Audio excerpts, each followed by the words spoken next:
Hi everyone, it's Alice here. I'm one of the pelvic floor and obstetrics physios at Alchemy in Motion. Today I wanted to talk to you briefly about something that I see quite frequently, and that is when I'm out and about seeing women running and mums running with their prams and babies in the pram. So I'm speaking from an obstetrics point of view and from a pelvic floor point of view for the mother.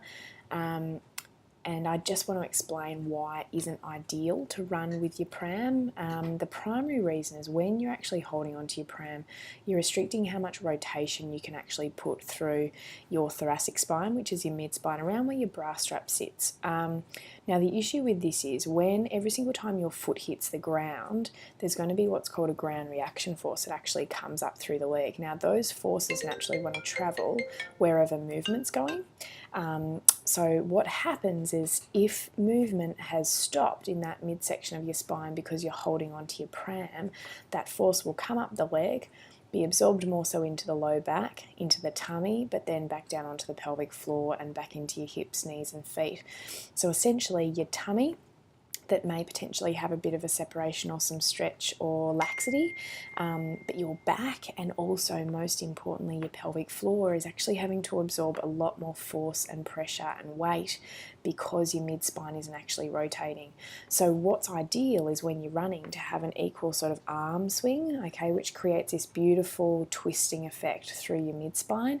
And if you can generate that by not holding onto your pram and being actually hands-free, and that includes running with your dog as well on a lead, if you can actually generate that rotation through your mid-spine, those forces actually continue to transfer all the way up your back and can be absorbed throughout the rest of your body. Therefore, there's less force being absorbed onto your pelvic floor, so less risk of weakness, of incontinence, prolapse, all those sorts of things.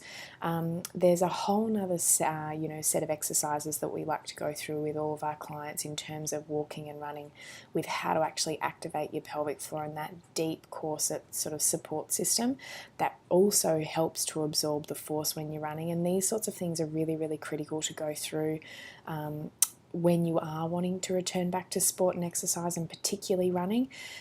So if you have any concerns about your pelvic floor, if you're wanting to return back to running but just don't know exactly the best way, you want to get your pelvic floor checked, you don't know sort of where you are, in terms of strength, please don't hesitate to give us a call. Come on in and we can give you a bit of a return to running program that will have you on your way. We also have a new return to running program for obstetrics women and mothers, and we can start at a starter or a beginner's level, and then you can just gradually progress up into an intermediate and an advanced level.